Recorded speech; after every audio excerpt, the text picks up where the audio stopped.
Amigos do Veículos Velocidade, nós estamos aqui com este carro que é difícil de identificar à primeira vista. Vocês não devem estar habituados com essa imagem. É uma surpresa para vocês no nosso programa Veículos Velocidade aqui no canal do YouTube. Aliás, é uma surpresa para nós também. Esse carro aqui é de uma montadora chinesa, considerada a maior montadora de carros elétricos da China, a BYD. E nós vamos fazer uma avaliação precisa como fazemos de todos os outros carros aqui no canal. Está aqui conosco a Morgana, que é a executiva do grupo IESA, com sede em Porto Alegre, que é a concessionária representante da marca para o Rio Grande do Sul. Se você ainda não se inscreveu no canal, não se esqueça, se inscreva. Deixe o seu like, deixe um comentário que é muito importante e acione o sininho para sempre ser informado dos vídeos que nós colocamos no nosso canal no YouTube. Agradecendo a Morgana e ao Grupo IESA pela concessão do carro, vamos ao trabalho de avaliação.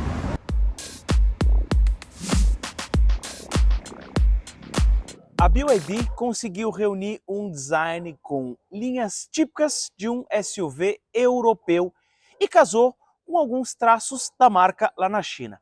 O resultado foi um carro muito bonito e bastante imponente, que em termos de desenho não deixa nada a desejar com aqueles SUVs europeus. O TAN é o primeiro carro elétrico que a gente experimenta aqui no Veículos e Velocidade e a gente começa agora. Aqui na dianteira, o elemento que mais se impõe é essa grade, que começa aqui no capô e vai até a parte inferior do para-choque.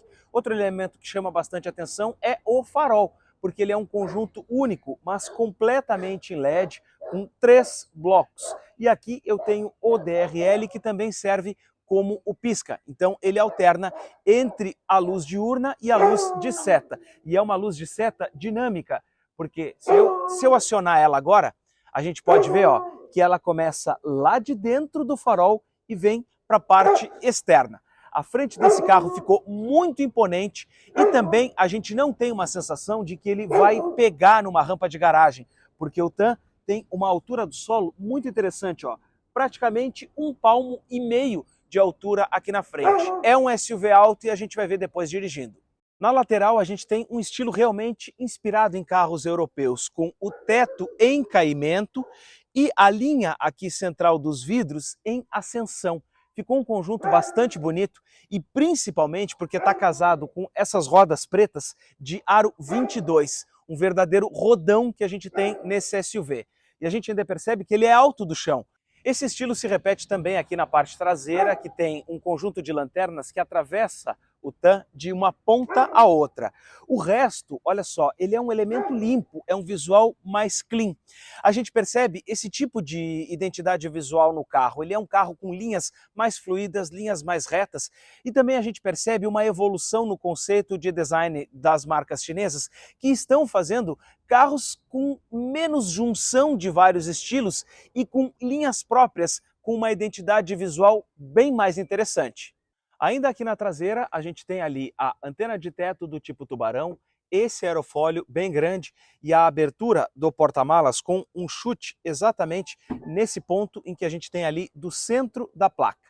E aqui a gente tem 7 lugares nesse carro, a gente está vendo a terceira fileira de bancos e com esses bancos aqui nessa posição a gente tem nesse espaço aqui 235 litros de capacidade, mas é bem fácil da gente rebater, Puxou a alça e ele rebate, Puxou a alça, jogou para lá. Com essa terceira fileira de bancos rebatidos, a gente passa para 940 litros de capacidade. É uma boa área que a gente tem nesse carro. E a gente vindo aqui para a lateral dele, a gente pode ver o seguinte, que os bancos que a gente tem aqui, eles têm a capacidade de correr de um lado para o outro, aliás, para frente ou para trás, aqui, exatamente para melhorar o espaço ali atrás quando a gente está utilizando essa terceira fileira ainda em pé, quando a gente tem passageiros nessa parte de trás. Não é um espaço muito grande que a gente tem na terceira fileira ali. Até dá para algumas pessoas fazerem viagens curtas, mas o ideal realmente são 5 pessoas. E agora eu quero mostrar algumas amenidades que a gente tem nesse banco traseiro aqui. Vamos começar olhando aqui pela porta. Primeiro, a gente tem um aplique em couro aqui, suave ao toque, depois um toque preto piano e mais um aço escovado. e aqui a gente tem aquele tecido em alcântara ou alcantara, como preferir. O puxador também no estilo aço escovado. Só que aqui a gente tem uma rebarbinha num carro de 519 mil reais, acho que esse elemento aqui podia ser um pouquinho melhor. No mais, esse acabamento aqui, ele mostra uma perfeição muito interessante, ele é bem ajustado. Tenho uma redinha atrás do banco, que inclusive tem plástico aqui. A gente tem aqui ó, um belíssimo espaço entre as pernas, consigo ó, ter uma boa movimentação de pés. A única coisa que o TAM fica devendo é que o banco aqui atrás ele é mais baixo em relação ao assento lá da frente. Então a gente não tem aquela visão de teatro em que a gente tem em outros modelos. E se eu puxar um pouco mais o joelho, ó, vocês percebam aqui que a minha coxa fica mais alta do que o assento. Isso incomoda um pouco. Eu imaginava que ele pudesse ser um pouco melhor. Se ele tivesse o banco mais alto, seria mais confortável. Agora, um detalhe muito importante é que a gente tem aqui um carro que não tem o túnel central. Percebam aqui, ó, o espaço que a gente tem entre os bancos, ele é totalmente plano e isso facilita bastante para quem está aqui atrás. Agora, o luxo é algo que impera nesse carro. Vejam o revestimento aqui dos bancos com essa costura aqui em relevo. Aqui também o mesmo está replicado no encosto e é um banco de couro realmente de uma qualidade muito boa. A impressão que a gente tem dos materiais utilizados aqui dentro desse carro, ela é muito boa, transmite uma sensação de luxo e de sofisticação. E aqui na parte da frente a gente vê repetido o mesmo material lá de trás, que mantém o bom acabamento. Só reclamo desse detalhezinho aqui, mas é que realmente eu estou sendo um pouco cri-cri com isso aqui, porque é um carro de 519 mil. Eu também não gostei exatamente do plástico que a gente tem aplicado aqui, parece aquele plástico de produto chinês que a gente tem. Agora, são detalhezinhos muito, mas muito pequenos e que passam despercebido por 98% das pessoas que sentariam nesse carro aqui. É apenas uma questão para a gente poder pontuar nesse vídeo, porque no mais, a impressão de qualidade que a gente tem aqui dentro nos remete a carros premium de marcas aí como BMW, Jaguar, Mercedes. Olha só o volante. O volante ele é revestido em couro, em 2 tons inclusive, com um aplique preto aqui. Eu acho só que ele precisaria ter um volante de 3 raios para ficar um pouco mais esportivo. Ainda assim, ó, manobrabilidade dele muito fácil, muito tranquila. A gente está vendo aqui ó, as luzes ambientes desse carro. A gente pode fazer essa alteração depois na central multimídia. E aqui no console central, a gente tem as saídas de ar-condicionado, que estão nessa porção aqui um pouco mais baixas, 2 porta-copos aqui, a alavanca do seletor, né, se a gente quer andar com o carro para frente ou para trás, enfim, né, porque não dá nem para dizer que esse carro tem câmbio, porque ele é elétrico. E a gente tem aqui ó, os botões para o assistente de mudança de faixa, os sensores de estacionamento, o hold, né, para que a gente pare num sinal, possa tirar o pé do freio e ele fique com o carro parado, volume e ligar a central multimídia. A gente ainda tem aqui comandos do ar-condicionado e do desembaçador traseiro. Nesse outro botão eu alterno entre o modo de economia e o modo esportivo, que muda o comportamento do carro. No modo esportivo, o TAN acelera muito rápido e a gente vai ver depois. Aqui embaixo a gente tem aqui, ó, nesse elemento aqui, que a gente está vendo aqui embaixo do descansa-braço aqui, um carregador de celular por indução. E o motorista tem à disposição aqui 2 telas. Essa maior aqui, que é verdadeiramente um tablet e serve como central multimídia, e o painel de instrumentos, que também é numa tela de alta resolução e a gente vai mostrar agora. Essa tela que a gente está vendo é a tela da energia e eu posso alternar pelos comandos no volante aqui para alternar entre os modos de condução. Ali eu estou no modo moderno. Eu também posso utilizar ali modos para ver o fluxo de energia ou ver ali a velocidade do ar-condicionado ou ainda a temperatura. Também posso ver as assistências ao condutor, por exemplo, os controles de cruzeiro que esse carro aqui tem controle de cruzeiro adaptativo, inclusive, e ainda tenho outras telas que eu posso buscar aqui, telas de erro, se tem alguma mensagem, um controlador de aceleração, né, que na verdade ele é um timer, né, para que o motorista possa se divertir um pouco em algum local que seja próprio para isso. Eu vou deixar nessa tela aqui, que é a tela em que mais a gente utiliza para esse carro. Esses comandos do painel de instrumentos são alterados por esses botões aqui no lado direito do volante, principalmente nesse aqui, em que eu alterno entre as telas. Desse outro lado, eu tenho o controle de cruzeiro adaptativo, e aí eu aperto no 7, programa a velocidade e também a distância que eu quero permanecer do carro da frente, e ele vai fazer isso de forma automática a partir dos 30 quilômetros por hora. Se o carro da frente reduzir, ele vai reduzir. Se o carro da frente acelerar, ele vai acelerar até a velocidade programada, mantendo também sempre a velocidade e a distância, né, que eu programei aqui como motorista. E essa tela aqui, ela tem uma qualidade, algo interessante. A gente pode girar ela de uma maneira elétrica. E aí ela muda as posições que a gente tem aqui. Vamos botar ela de volta para o lugar para que a gente possa mostrar que tipo de funções. Essa aqui é a tela inicial, a tela de home. Eu tenho aqui o Bluetooth do telefone celular e ele permite apenas o pareamento do Bluetooth, porque ele não tem Apple CarPlay nem Android Auto. Tenho a função da rádio ou o Waze, só que esse Waze aí não é do meu celular, ele é um aplicativo que já está baixado.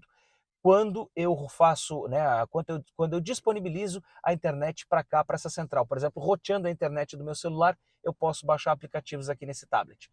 Fora isso aqui, ó, configurações do carro, mapas, tudo isso, esses elementos aqui que precisa baixar, eles já estão feitos downloads aqui. Posso fazer aqui configurações aqui do carro por essa central e também da própria energia. Por exemplo, quero alterar a cor das luzes ambiente. Colocar, por exemplo, azul ou roxo. E agora a gente já está vendo ali, ó, que eu alterei as luzes para azul ou roxo. E à medida que eu vou girando aqui e vou colocando as luzes em outra posição, a gente tem também essa alteração depois no próprio carro. Agora ele vai ficar num tom ali um pouco alaranjado, vamos botar mais vermelho aqui, ó. Vamos botar bem vermelho aqui, e ele vai então fazendo essa alteração para que chegue no tom que eu coloquei ali. Essa é uma das possibilidades assim de variação que a gente tem. Fora isso, a gente também tem aqui a possibilidade para mexer nos espelhos externos, a gente tem possibilidade para alterar o ar-condicionado, portas, janelas e travas, né? O que fazer? O detalhe é que ele é todo em inglês, né? Até é algo que a gente precisa, inclusive, se habituar, e o dono do TAM vai ter que ter umas aulas ou vai precisar tirar uns dias para fazer as configurações do carro. E no que diz respeito à música, a gente tem condições de ouvir música, como eu falei aqui, justamente pelo próprio Bluetooth do telefone celular, né? Eu posso fazer o pareamento aqui, como ele já está pareado com o meu telefone, e ouvir as músicas pelo Bluetooth. Ao entrar no carro, ele já começa a tocar logo em seguida. O que ele não faz é realmente o espelhamento. Isso ele não faz nessa tela. Em compensação, eu tenho um sistema de som da Direct, que é uma marca sueca de som, com muito boa qualidade, graves bons, médios e agudos também muito bons. A gente pode fazer uma boa equalização e ouvir música aqui dentro. O conjunto propulsor do TAM, ele tem 517 cavalos combinados. São dois motores que combinados geram essa potência. Eu vou abrir o capô, mas eu não sei bem por que eu vou abrir o capô, porque olha só, molinha a gás lá, e aqui a gente tem só plástico, né? Tudo fechado, tudo coberto, não tem muita coisa para mostrar aqui. O que a gente mais tem de interessante nem está no capô, tá exatamente no que eu vou falar agora. Olha só, esse carro, como eu disse, tem 517 cavalos de potência e chega a 69 kgfm de torque. Ele gera um 0 a 100 km por hora em apenas 4,6 segundos. Então, ó, 1, 2, 3, 4 passos e o TAM já estaria a 100 km por hora só nesse tempo em que eu dei essa pequena caminhadinha aqui na frente do carro. Essa potência, ela vem toda instantânea justamente porque a gente está falando de um carro de propulsão elétrica e os carros elétricos conseguem disponibilizar todo o torque de modo instantâneo. E quando a gente está com o modo esporte acionado, a gente vai ver agora no teste que ele acelera e acelera muito.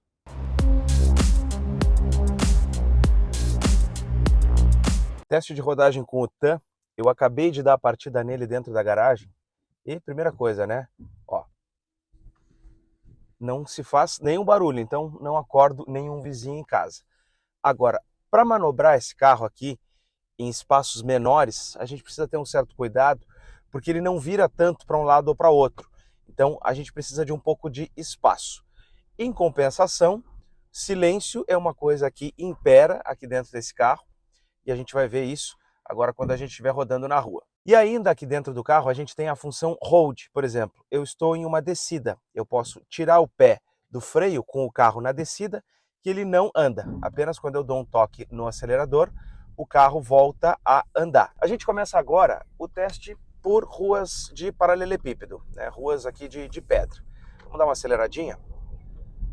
Muita suavidade para rodar por esse trecho aqui, que é com um piso mais plano, mas a gente vai ver nessa outra rua aqui que é um pouco mais irregular, tem mais problema, como é que ele vai se comportar. Vamos dar uma aceleradinha agora aqui.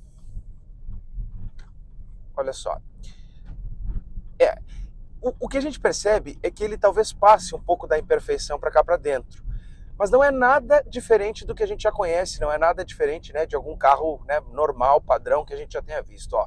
Alguns buracos aqui, ó. E ele passa um pouco da imperfeição, mas ao mesmo tempo ele é suave, ele não é duro, não dá nenhum soco aqui dentro do carro. E o único ruído que a gente escuta aqui dentro é apenas as rodas dele circulando, apenas a roda desse carro aqui andando. Uma coisa que a gente precisa entender quando dirige um carro elétrico é que esses carros aqui não têm câmbio.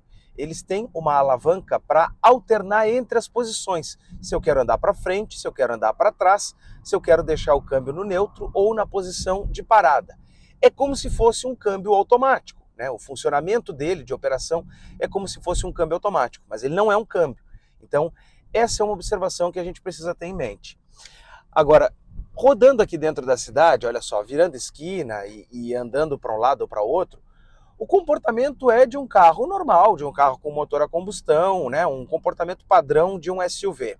Uma impressão que a gente tem é que ele é mais alto, então a gente dirige olhando por cima ou perto do teto dos outros carros que estão rodando. Vamos ver o alinhamento aqui do volante, ó. O volante está com o símbolo da BYD aqui mais deslocado para a direita. Então, né, eu tenho a direção um pouquinho coisa para a direita, mas isso é uma coisa que quase passa despercebido aqui. A gente consegue ainda um bom alinhamento. Para-brisa grande, vidro grande, o espelho retrovisor ele está colocado não lá na coluna A, mas um pouco mais para próximo de mim. Então eu tenho aquele espacinho ali da Ventarola, naqueles carros antigos, né? Então isso permite mais visibilidade, porque eu consigo ver um pouco mais. É um recurso que está sendo utilizado agora nos carros. Fora isso, o espelho retrovisor aqui, esse que é fotocrômico inclusive, ele me mostra todo o vidro lá de trás. Então a gente tem realmente uma condição de visibilidade boa, também auxiliada pelos retrovisores que eu falei que estão mais perto, mas também por eles serem grandes.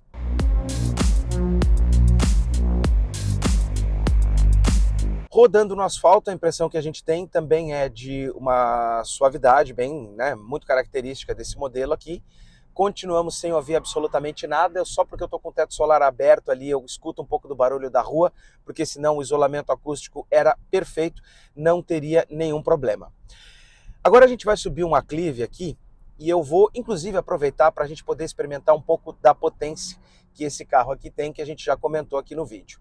Vamos dar um pouquinho mais de espaço, e eu vou apertar um pouco mais. Deixa esse carro aqui passar, vai passar, ó, pé no fundo, e ele é muito valente, é muito valente. É um torque instantâneo que a gente tem aqui, ó, mesmo no aclive. Vamos mais um pouquinho, ó. Ó como ele empina a frente. Claro que aqui eu fui a 200 kW, né, de consumo de carga, né, de energia para poder fazer essa aceleração. Mas é para a gente poder perceber que esse carro tem um torque instantâneo.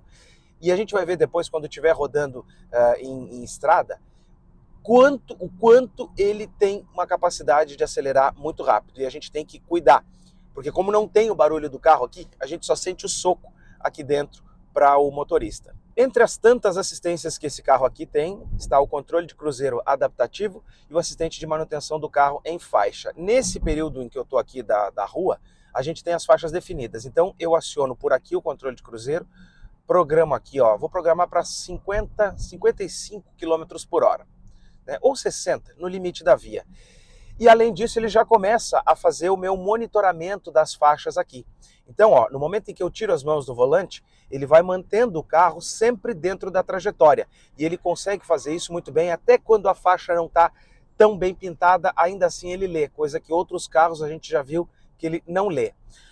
Mas ele demora muito para nos dar esse alerta aqui que ele está dando agora de que eu tenho que colocar novamente as mãos no volante. Espero que a sinaleira esteja fechada agora para a gente ver o seguinte, ó, que ele para sozinho quando ele detecta. Ó, começou a frear e eu não estou com o pé no freio, ele está freando sozinho, vai até a parada, ó, parou o carro. Agora vai arrancar porque o carro já arrancou na sequência. Se ele tivesse parado e tivesse permanecido com o carro parado, bastava eu dar um toquezinho no acelerador para que o carro voltasse a andar. Mas como ele parou e dentro de 1, 2 segundos o outro carro da frente já andou, ele voltou a ganhar velocidade. O que vai acontecer aqui? Eu programei a distância do TAN para que ele fique no terceiro nível, mais distante do carro da frente. Então ele vai sempre manter essa distância mais longa, mas eu posso reduzir aqui, ó, um dos níveis, e aí no momento em que o carro da frente começar a reduzir a velocidade, o TAN vai fazer essa redução automaticamente, porque o controle de cruzeiro é adaptativo, e mantendo sempre essa distância que a gente tem aqui do carro da frente. Por exemplo, tá? Eu vou subir aqui a velocidade para 75 km por hora, só que o carro da frente está andando a 60. Por quê? Justamente porque a gente está dentro de uma via urbana aqui, ó. E aí o que vai acontecer? Ele não vai passar desse limite de velocidade que o carro está andando aí na frente. Ó, agora aqui eu reduzi porque tinha um controlador de velocidade, mas vamos supor, ó, vou botar novamente para que ele ande a 70 km por hora, ele vai se aproximar do carro da frente até o momento em que ele identificar, por exemplo, aqui, ó, que o carro da frente está mais devagar. Então agora ele está programado para andar aqui a 65, mas ele está andando só a 55. Também temos aqui condições, né, de passar por lombada, por situações de aclive, ó, com muita tranquilidade, porque a frente desse carro é alta e a gente tem exatamente a impressão de que ele não vai tocar no chão. É uma situação até que nos dá segurança para dirigir esse carro dentro da cidade, porque a gente sabe que ele não vai bater, não vai raspar, não vai encostar em algum tipo de lombada, não vai tocar em algum tipo de buraco. Vou fazer o seguinte, ó, vou desabilitar aqui o controle de cruzeiro para que a gente consiga exatamente deixar ele ir agora nessa lombada um pouco mais rápido aqui, ó. Vou apressar, ó. Tum, tum. Ó, passei numa velocidade extremamente inadequada pela lombada. A gente percebe que a suspensão aí ela dá um certo tranco, né? Porque é natural passar 50 km ali na lombada, mas era para que a gente pudesse experimentar a firmeza desse conjunto. E ele se mostra firme mesmo, ele se mostra um conjunto muito adequado e muito longe de ter chegado no fim de curso e mais ainda, né, longe de ter encostado, batido, de ter raspado, por exemplo, a frente do carro. O que me parece que deixa um pouco a desejar tá nessa tela aqui central, que na verdade é um tablet com o sistema operacional Android que a gente tem. É interessante o fato da gente apertar no botão aqui, ó, e ele girar, é bonito, ele é grande também. Só que não adianta, por exemplo, ele ser grande e muitas informações aqui acabarem ficando ocultas, porque eu quero ligar o desembaçador traseiro do carro agora e eu confesso que eu não consegui descobrir e talvez eu nem descubra até devolver o carro hoje de tarde onde é que ele liga. Para poder acessar as funções, olha só, eu tenho que baixar aqui e aqui eu vou ter algumas coisas de iluminação, brilho, mas brilho tudo da tela, né? E aqui algumas coisas do carro. Ó, aí ele sai, né? Se eu não apertar em nada, ele sai. Tenho luz alta, né? Tenho aqui, ó, aquecimento, ventilação dos assentos, carga da bateria, funções ali de visão. O problema que eu acho é que esse tablet ele está pensado para ser um tablet, só que na verdade isso aqui é um carro, né? Então ele precisaria ter uma evolução e ter um sistema operacional pensado de fato para ser um carro, né? E ter os botões aqui das funções do carro sempre presentes à mão do motorista, para que o motorista não precisasse raciocinar onde é que ele vai encontrar uma função enquanto ele está dirigindo. E a gente também tem nesse modelo aqui o monitoramento de ponto cego, que é um LED que se acende lá na ponta do espelho retrovisor e ele indica então a presença de um carro. Além do repetidor de pisca que a gente está vendo ali, na ponta do retrovisor também acende um LEDzinho quando vem vindo o carro, e se eu aciono o pisca, se eu dou a seta, ele começa a piscar para me indicar que vem vindo um carro exatamente no meu ponto cego. E esse carro aqui, no momento em que a gente está fazendo reduções de velocidade, ele tem uma função que os dois motores dele, o dianteiro e o traseiro, se tornam geradores e carregam um pouco da bateria. Então ali, ó, eu estou vendo 22, 18, 17 kW porque eu estou acelerando. Ó, eu acelero bastante. Agora, no momento em que eu solto o pé do acelerador, ó, ele fica menos 15, porque ele está regenerando. Agora, eu posso acionar aqui, ó, o Larger, que daí é uma espécie de regeneração e de freio que o carro faz sozinho. Ó. Eu acelero, solto o pedal aqui, ó, e ele já parece que freia mais as rodas, né? Eu não preciso colocar o pé no freio tanto, porque ele já inicia um processo de regeneração em que ele aplica uma carga um pouco maior, vamos dizer assim, no sistema de freios para regenerar, e a gente pode fazer quase que uma condução apertando apenas num único pedal, no acelerador, né? Apertando o acelerador e tirando o pé, como agora, por exemplo, ó, a lombada, ele já reduziu sozinho e eu consigo, então, aumentar um pouco da carga da bateria. Quando a gente se acostuma com esse sistema, é muito mais útil, porque ele pode, inclusive, né, auxiliar aí na recarga da bateria, né? Consegue nos trazer uma condição um pouco melhor. Agora, todo esse torque tem um propósito, né? Nos levar de um ponto a outro também quando a gente precisa dar uma boa acelerada. E aqui nessa rua eu tenho um aclive grande, estou chegando no serviço, nós vamos fazer o seguinte, eu vou reduzir aqui a velocidade, vou reduzir para 20 km por hora, apertei fundo, olha como ele empina. E eu estou subindo a lomba e ele está ganhando velocidade, subindo a lomba, eu comecei em 30, acelera muito, muito, muito rápido. Muito rápido. É uma explosão de potência e é interessante a gente fazer isso, inclusive, numa lomba, né, num aclive muito intenso como esse aqui, para poder experimentar essa força toda que esse carro tem. Tem que cuidar, porque a gente até nem percebe quando não está acostumado com um carro a eletricidade, porque ele não faz barulho, né? Então, é algo que o motorista vai sentir só o soco para trás, grudando no banco, grudando no encosto, e não vai perceber, ou só vai ver o velocímetro aqui crescendo a velocidade. Depois, o teste na rodovia.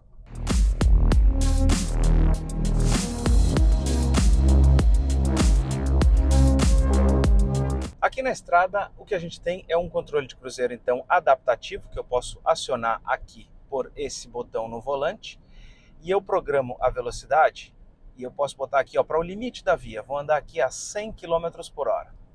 O TAN vai avançar até 100 km por hora, mas ele só vai andar até o espaço limite em que eu presetei conforme a velocidade do carro da frente. O que está acontecendo agora? Ele está andando ali a 89 km, 90 km por hora agora. Por quê? Porque o carro da frente não está andando tão rápido assim. Então, por isso ele vai mantendo a velocidade. No momento em que abrir o espaço aqui na esquerda, eu vou sair para a esquerda e a gente então vai acelerar mais, ó, porque os carros aqui estão andando mais rápido. Então, ó, ele reduziu aqui porque a caminhonete reduziu, mas agora ele começa a ganhar velocidade, porque o trânsito está mais fluido, ó, e ele já está acelerando novamente. Então esse é o controle de cruzeiro adaptativo que a gente tem aqui no TAN, né, que é o ACC. Outra coisa é o auxiliar de manutenção em faixa, olha só, ele vai corrigindo, ó, as faixas, ó. Inclusive ele chega até a fazer curva. Ele é um auxílio mais intenso do que aquele que a gente já está acostumado. Porque, por exemplo, ó, eu ainda estou sem as mãos aqui e ele está sempre centralizando o carro na faixa até o momento em que ele me dá o alerta, então, para que eu assuma o comando do carro. E uma outra situação que a gente tem aqui é um pouco dessa explosão, né? Dos 70 km por hora eu pisei fundo agora, ele foi até o boost, cheguei nos 100 km por hora. Essa é a explosão de potência do TAN, que tem todo o torque instantâneo. Agora tem um detalhe, a gente tem aqui dois modos de condução. Um deles é o normal e o outro é o esportivo. Vou fazer o seguinte, ó, eu vou esperar esse carro aqui passar e a gente vai fazer agora então no modo esporte uma aceleração. Ó. Olha só como ele já empina mais à frente, já acelera, ganha velocidade muito mais rápido. É sensacional, gente, é sensacional. A explosão de potência que a gente tem aqui nesse carro andando na estrada, tanto no modo econômico, né, no modo eco, quanto no modo esporte, ela é muito grande e a gente sente o corpo jogando para cá. Fora isso, a dirigibilidade desse carro aqui, ela é de muito conforto, muita tranquilidade a bordo e muito silêncio, porque a gente não tem ronco do motor, só sente o pneu rolando no asfalto. Além do mais, também a gente pode ver aqui, ó, o auxílio de ponto cego, que vai aparecer ali no retrovisor, ó. Vai me indicar, já acendeu ali o LED, e quando eu dou pisca, ele pisca aquele LED, né? Ele começa a ficar bem intermitente. Esse é o assistente de ponto cego que me indica quando eu posso fazer uma manobra para um lado ou para outro, e quando não vem carro, né? Quando ele vem carro, ele dá esse alerta. Encerrando aqui o nosso percurso com o TAN, eu rodei de 98% até 66% da bateria. E uma das coisas que a gente comenta muito quando anda num carro elétrico é com relação à duração da bateria. Nesses ciclos assim, dando aceleradas mais fortes, para a gente poder testar o carro, andando mais também em percurso rodoviário, que a gente andou com ele, que exige mais, ele acaba consumindo um pouco mais. Então a gente estava com uma autonomia de 390 quilômetros, agora a gente baixou essa autonomia para 263 quilômetros. Mas, em condições ideais e plenas, a gente consegue aqui no TAM uma autonomia de aproximadamente 400 e poucos quilômetros, andando em situações mais normais. O que é uma autonomia excelente para um carro desse porte, porque nos permite fazer viagens bem adequadas. Por exemplo, eu posso ir para a serra com uma carga da bateria, posso ir ao litoral com uma carga da bateria, percurso aí de 150, 200 quilômetros, de maneira muito tranquila. E ainda, né, se precisar carregar no meio do caminho, a gente consegue ter aí de 30% a 80% em cerca de 30 minutos de carga. É lógico que precisa de postos ainda especializados, ou ter um carregador, ou um wallbox. Mas isso aí o dono do carro já vai conseguir comprar quando comprar ele.